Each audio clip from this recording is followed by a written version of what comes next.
नमस्कार, good morning. क्या खरीदें क्या बेचें में आपका बहुत बहुत स्वागत है। मैं हूं संदीप ग्रोवर। मार्केट्स में हमने देखा है कि 2 दिन की जो मजबूती है उस पर ब्रेक लगता हुआ दिखा है, थमती हुई दिखी है बाजार की तेजी। अमूमन हम देखते हैं कि जब दिन वीकली एक्सपायरी या मंथली एक्सपायरी होती है वायदा बाजार की, उस दिन जो पोजीशंस हैं वो स्क्वायर ऑफ होती हैं या फिर उसमें एक उलट उसके विपरीत जो पहले पोजीशंस बनी होती है उसके विपरीत चाल देखने को मिलती है। लेकिन वीकली एक्सपायरी तो आज है, लेकिन उससे पहले ही कल हमने देखा मार्केट में जो 2 दिन की तेजी है उसके विपरीत बिकवाली या फिर मुनाफा वसूली हावी होती हुई नजर आई है। तो अब आज जो वीकली एक्सपायरी का दिन है निफ्टी की, उसमें आपको कैसे स्ट्रैटेजाइज करना है, कैसे पोजीशंस खड़ी करनी है, इस पर हमें मदद करने के लिए, हमें गाइड करने के लिए एक खास मेहमान हमारे साथ जुड़ चुके हैं। हमारे साथ रेलिगर ब्रोकिंग के senior VP research Ravi Singh ji, जैसा कि वादा है वीकली एक्सपायरी के दिन हमारे साथ कार्यक्रम में शामिल हो चुके हैं।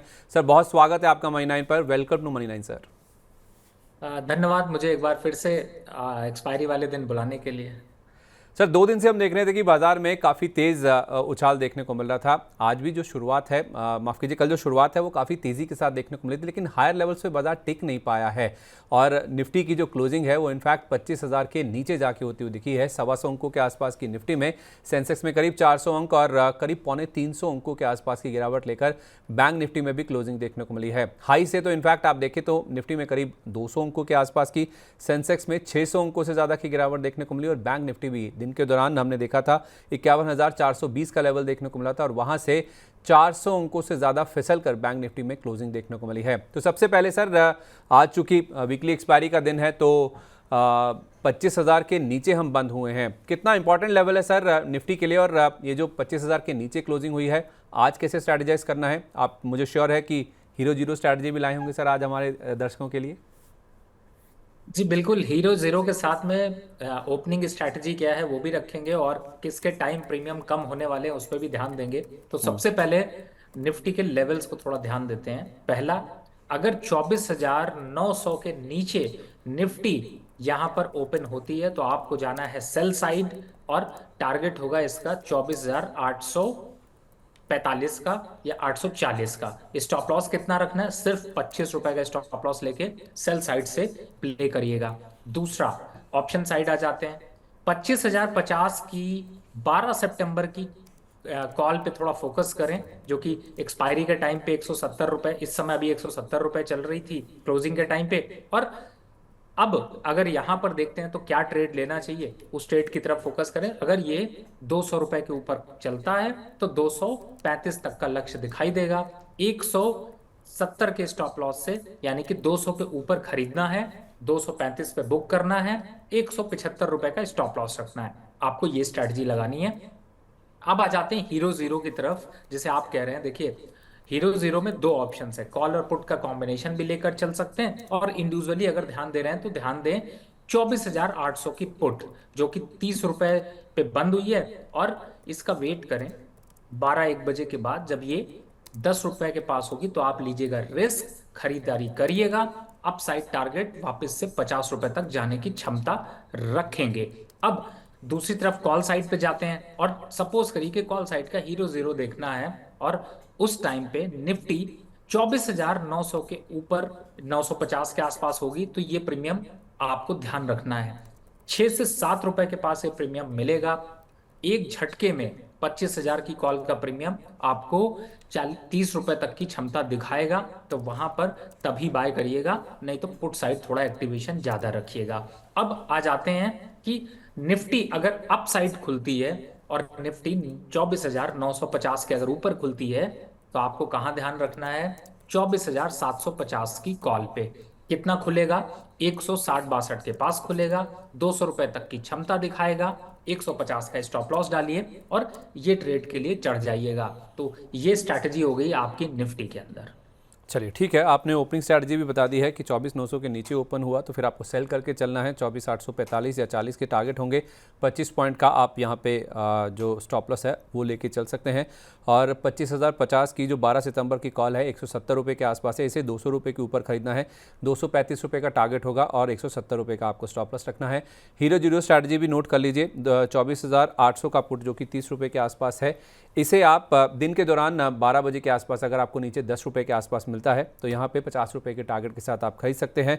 25,000 का जो कॉल जो कि 6-7 रुपये के आसपास अगर आपको मिले तो यहाँ पे भी आप 30 रुपये के टारगेट के लिए खरीदारी करके चल सकते हैं। अगर 24,950 के ऊपर ओपनिंग हो जाती है तो 24,750 का जो कॉल 162 रुपये के आसपास है, इसको भी आप 200 रुपये के टारगेट के साथ खरीद सकते हैं। 150 रुपये का आपको यहाँ पे स्टॉप लॉस रखना होगा। सर, ये जो आपने 24,800 का पुट बोला है 30 रुपये के आसपास का, जो कि दिन के दौरान आपने बोला 10 रुपये के आसपास खरीदना है, 50 रुपये का यहाँ पे टारगेट हो गया, stop loss zero. Zero zero बिल्कुल हीरो। और जीरो का मतलब है कि जो आपका प्रीमियम है या तो वो गल जाएगा या वो आपको हीरो बना जाएगा। चलिए ठीक है, ये हो गई आपकी हीरो जीरो स्ट्रैटेजी। आज आपको किस तरह से बाजार में स्ट्रैटेजाइज करना है, नीचे खुले ऊपर खुले बाजार में दिन के दौरान कैसे स्ट्रैटेजी करनी है, परफेक्ट 360 डिग्री कॉम्प्रिहेंसिव आपके लिए ट्रेडिंग स्ट्रैटेजी आज के लिए बनती हुई नजर आई है। बैंक निफ्टी में सर हम देख रहे हैं भले हायर लेवल से करेक्ट हुआ, 400 पॉइंट ऊपर से निकल भी गए, लेकिन फिर भी तीसरा दिन ऐसा है जब 51,000 का जो की लेवल है उसके ऊपर जाकर हम बंद होते हुए दिखे हैं। केवल एक स्टॉक था, अगर आप 12 स्टॉक्स की बात करें बैंक निफ्टी में से तो केवल एक स्टॉक हरे निशान में बंद हुआ, बाकी 11 गिरकर ही बंद होते हुए दिखे हैं। बंधन बैंक, पीएनबी, एसबीआई, आईडीएफसी ये गिरावट को लीड करते हुए नजर आ रहे थे। तो 51,000 के ऊपर क्लोज हुआ है, इससे खुश होना चाहिए या फिर 3 दिन से या 2 दिन से गिर रहे हैं उसको लेकर ज्यादा चिंतित होना चाहिए? देखिए, देखा जाए तो अगर ऑप्शन ट्रेडर और डेरिवेटिव ट्रेडर के लिए बहुत ज्यादा कुछ चिंता की बात नहीं है। अगर आप कहते हैं तो मैं इसमें भी स्ट्रैटेजी आपको कुछ सजेस्ट कर देता हूँ। ठीक है, क्यों नहीं। नेकी और पूछ सर प्लीज। तो देखिए, इसमें आपको थोड़ा सा थीटा डीके स्ट्रैटेजी लेनी है। जैसा आपने बताया, मार्केट थोड़ा कंफ्यूज है, बहुत ज्यादा गिरेगा नहीं, बहुत ज्यादा बढ़ेगा नहीं, थीटा डीके मिल सकता है। ऑप्शन आपके पास है 18 सितंबर का। 18 सितंबर की 2 कॉल और पुट दोनों पे ध्यान दें। 51,300 की कॉल जो कि चल रही है 260 से 70 रुपए के बीच, यहां पर लगाना है दांव। और 51,700 की पुट या ये भी चल रही है लगभग 250 के पास, इन दोनों पे दांव लगाना है। दांव लगाने का क्या मतलब है, इन दोनों को करना है सेल। कितना प्रीमियम रिसीव होगा आपको, लगभग 500 रुपए दोनों को टोटल कर लीजिए। 250 टोटल हो गए 500 रुपए। 500 रुपए क्रेडिट हो गए। अब आपका 2 दिन यहां पर जैसे ही पास होगा, ये 500 रुपए घट करके 350 रुपए तक रह जाएंगे। तो आपको 1-2 दिन इस स्ट्रैटेजी को होल्ड करना पड़ सकता है, जिससे कि आपको रिस्क ना हो और आपको धीरे धीरे करके प्रॉफिट आ जाए। और मुझे ऐसा लगता है कि 1-2 दिन थोड़ा सा मोमेंटम यहां पर एक सीमित दायरे में रहेगा। 500 पॉइंट के मूवमेंट आने के चांसेस काफी कम है। अब आ जाते हैं दूसरी साइड, थीटा डी की एक स्ट्रैटेजी हो गई। दूसरी साइड जाते हैं। अभी मुझे लेवल नहीं पता किस साइड जाएगा, क्या खुलेगा, लेकिन आप लगाइए 50,900 वाली कॉल। कौन सी, 18 सितंबर की। 450 रुपए बंद हुई है, 480 रुपए के ऊपर निकलते ही करना है बाय। टारगेट होगा 550 रुपए का, स्टॉप लॉस होगा सिर्फ और सिर्फ 35 रुपए का। 35 का मतलब हो गया कि अगर 470 के ऊपर बाय कर रहे हैं तो 435 के स्टॉप लॉस से इस पोजीशन को होल्ड करिएगा। 550 का लक्ष्य यहां पर आपको मिल जाएगा। दूसरी साइड मार्केट अभी नहीं पता, नीचे खुलती है, पुट कौन सा लगाना है, सेम 51,200 का पुट, वो भी 450 चल रहा है। तो दोनों 450 इसलिए कि आपको याद रहे, 470 के ऊपर जाते ही करना है बाय। जो पहले ट्रिगर हो जाए उसी पे चढ़ जाइए, जो नहीं ट्रिगर होता छोड़ दीजिए। कुछ नहीं ट्रिगर होता छोड़ दीजिए, थीटा डीके करिए। Same with the stop loss, 435 का स्टॉप लॉस और टारगेट होगा इसका भी 550 रुपए का। तो आप बिछा कर रखिए, ट्रेड बिछाएंगे, कांटा लगाएंगे, मछली फंसेगी, आपको खाने को मिलेगा और प्रॉफिट भी बनने को मिलेगा। चलिए, एक तो हो गया आपका कि आपको प्रीमियम खाना है तो आप 18 सितंबर का 51,300 का कॉल यहाँ पे खरीद लीजिए। 260-270 के आसपास है, टू बी प्रिसाइज 250 आप मान लीजिए। इसी तरह 51,700 का पुट, वो भी 250 के आसपास है, दोनों को बेच दीजिए। 500 रुपये के आसपास का प्रीमियम आ जाएगा। बाजार में कोई बहुत बड़ा मूवमेंट होने की यहाँ पे उम्मीद नहीं है, तो 2 दिन में ये प्रीमियम घटकर रह जाएगा 350 के आसपास। तो आपको 150 रुपये के आसपास का जो प्रीमियम है वो यहाँ पे एंजॉय करने का मौका मिलेगा। तो 2 दिन के लिए ये स्ट्रैटेजी है।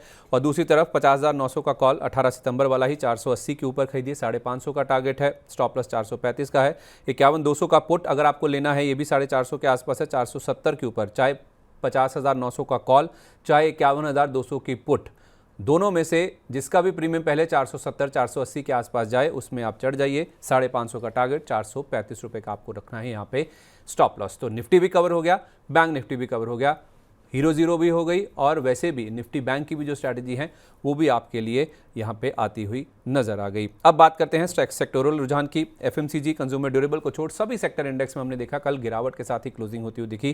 तेल गैस लीडर था क्योंकि तेल गैस के दाम जिस तरह से गिरे हैं 33 महीने के निचले स्तर पर आ गए हैं, $70 के भी नीचे आ गया ब्रेंट, उसका इंपैक्ट हमने आता हुआ देखा। PSU bank, PSUs, media, energy ये सबसे ज़्यादा टूटते हुए नजर आए और टाटा मोटर्स ये तो 9 दिन से कैजुअलिटी हो रही है, 9 दिन से लगातार गिरता हुआ नजर आ रहा है। इसके अलावा ओएनजीसी, स्वाभाविक सी बात है क्रूड गिरेगा तो ये भी गिरेगा। विप्रो, एसबीआई, हिंडाल्को निफ्टी के टॉप लूजर्स थे।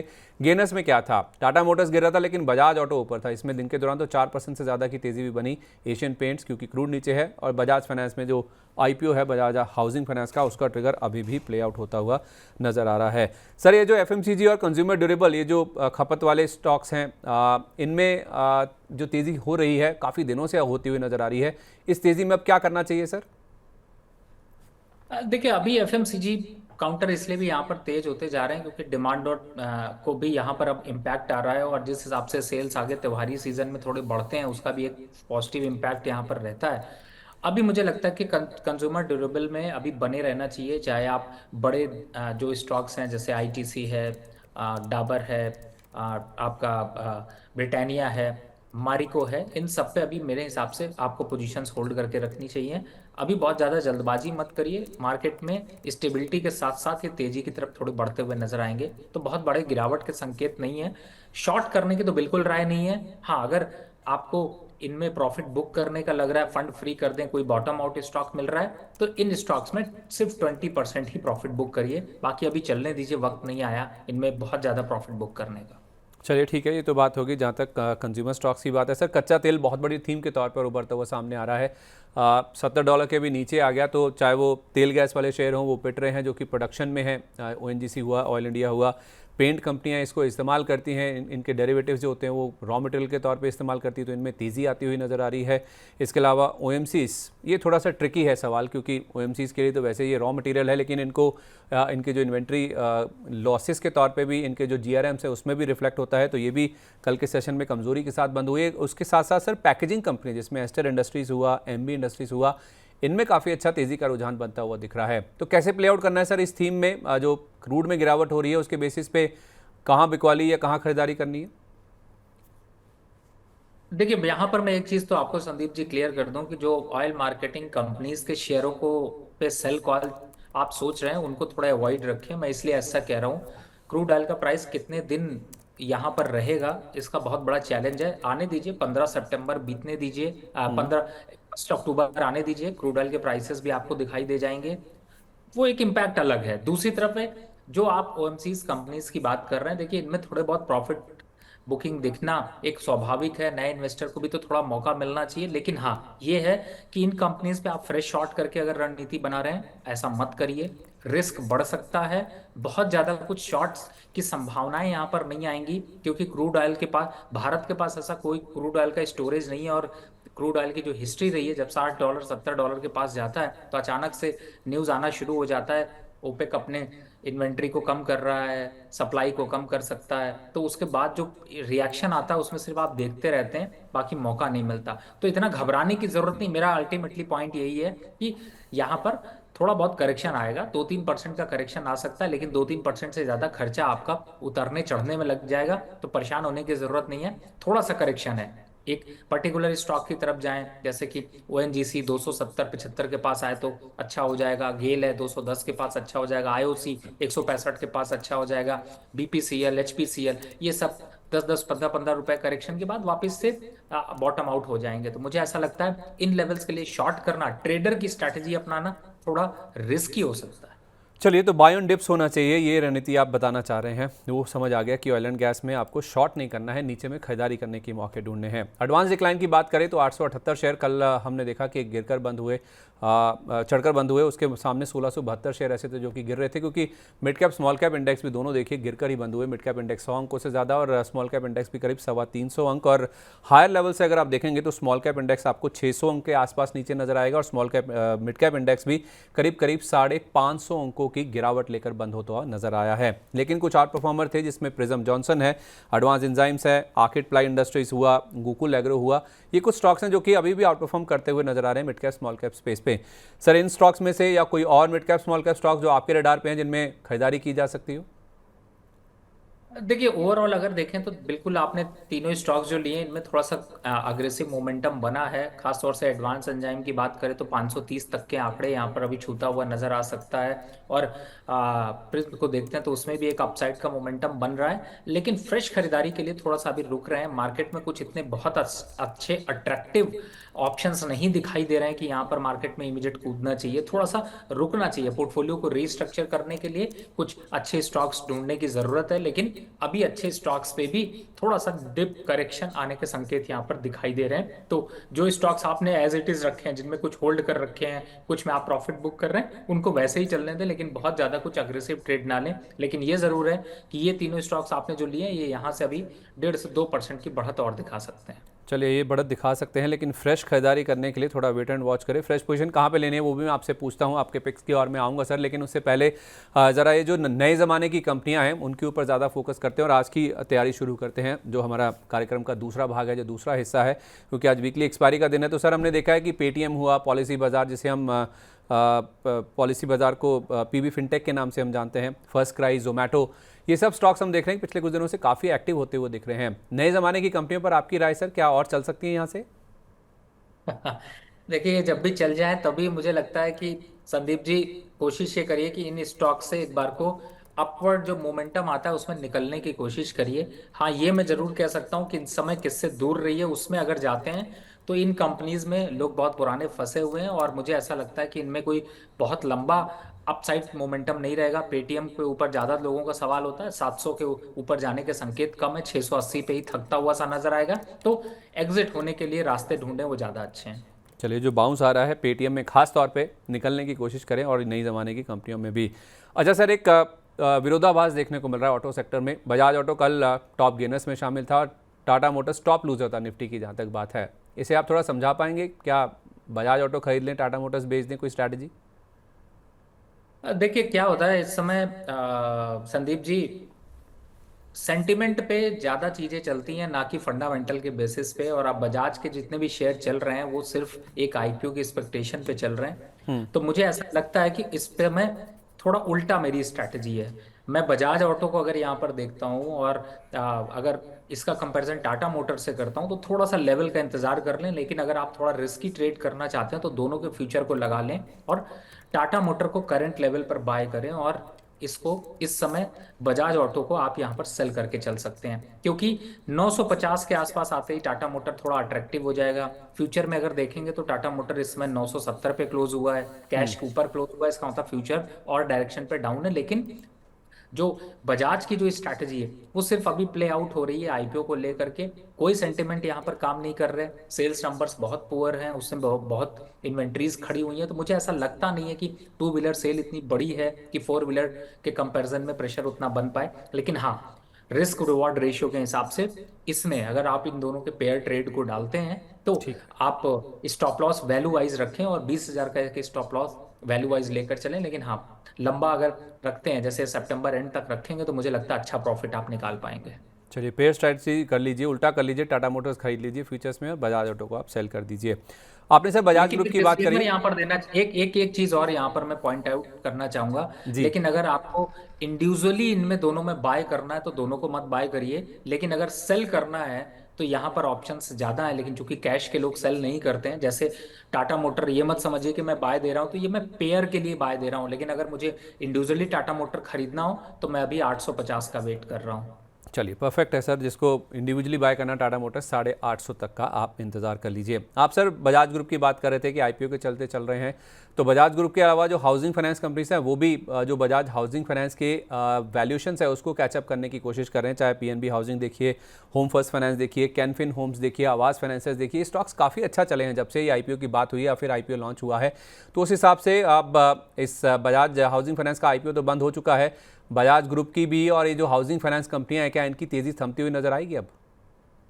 बिल्कुल देखिएगा, मुझे ऐसा लगता है कि जिस दिन बजाज की जब लिस्टिंग आ जाएगी तो थोड़ा सा यहाँ पर प्रॉफिट बुकिंग आपको देखने को मिल सकती है, लेकिन सबके इंडिविजुअल फंडामेंटल है। लेकिन बजाज ग्रुप इस समय सिर्फ एक फोकस कर रहा है जो कि है आईपीओ के ऊपर, और उसी सेंटिमेंट पे यहाँ पर काफी हद तक एक प्रेशर जो है वो बाइंग मोमेंटम दिख रहा है। लेकिन ओवरऑल अगर देखें तो इस समय हाउसिंग फाइनेंस या होम फाइनेंस की जो कंपनीज है इनके प्रॉफिट टेकिंग को यहाँ पर लेना चाहिए। बहुत ज्यादा दिन तक अप ट्रेंड यहाँ पर बना नहीं रहेगा, थोड़ा करेक्शन के संकेत दिख सकते हैं।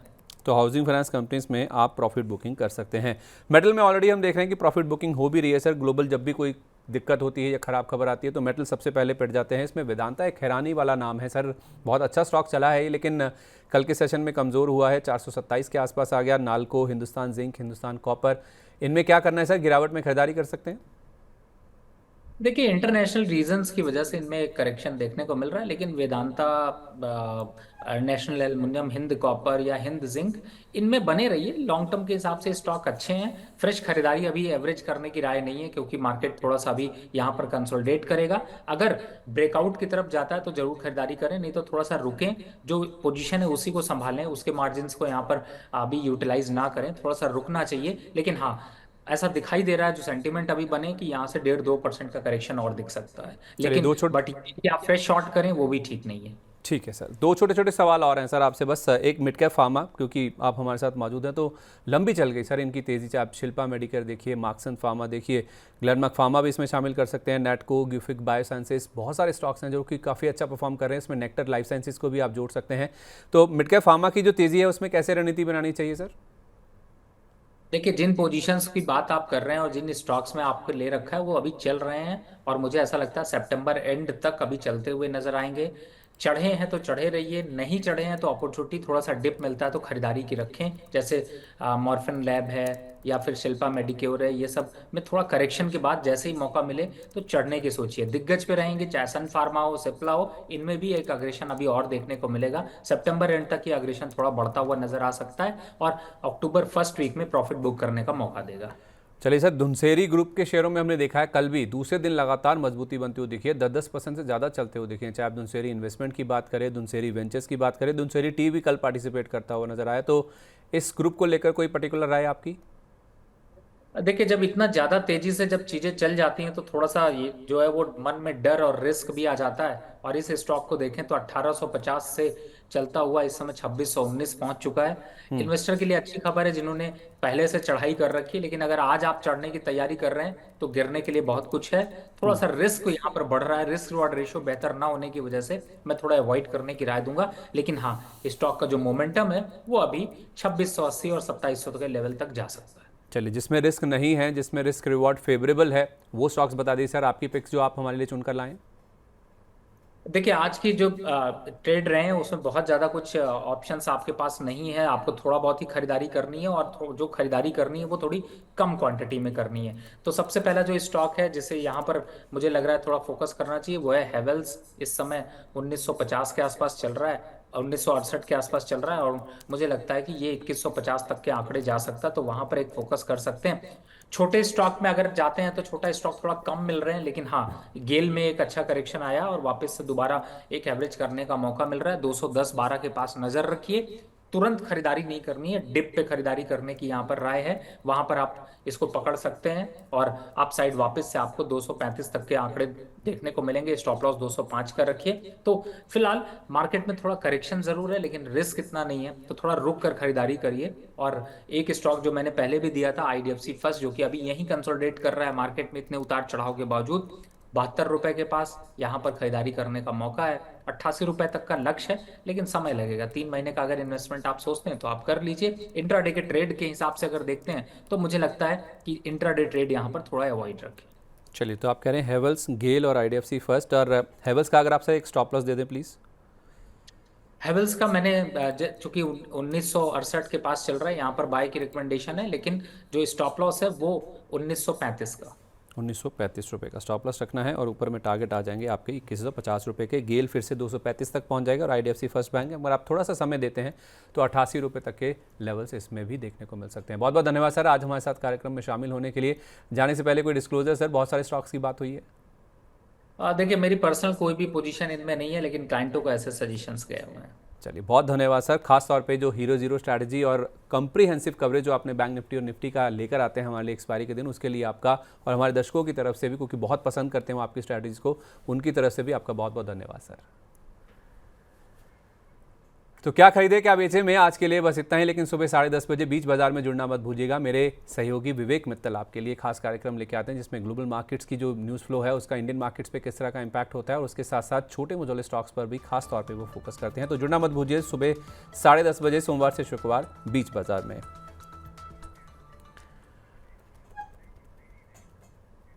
तो शो को विराम दें उससे पहले जल्दी से दिखा देते हैं कि जो रवि सर ने हमें जो पिक्स बताई हैं वो कौन कौन से हैं। एक तो हेवल्स का नाम उन्होंने लिया था, 2150 का टारगेट है, 1935 का स्टॉप लॉस है। दूसरा नाम उन्होंने बताया था गेल का, जिसमें आपको 210 212 के आसपास खरीदारी करके चलना है, फिर से ये 235 तक जाता हुआ नजर आ सकता है, 205 रुपये का स्टॉप लॉस रखना है। और तीसरा नाम है आईडीएफसी फर्स्ट बैंक का, यहाँ पे फिर से 88 रुपये तक के टारगेट आ सकते हैं। थोड़ा समय आपको ज़्यादा देना पड़ सकता है, लेकिन 70-72 के आसपास ये है। 88 रुपये तक के लेवल्स के लिए आप यहाँ पे खरीदारी करके चल सकते हैं। तो क्या खरीदें क्या बेचें में आज के लिए बस इतना ही। कल आपसे फिर मुलाकात होगी, तब तक के लिए नमस्कार।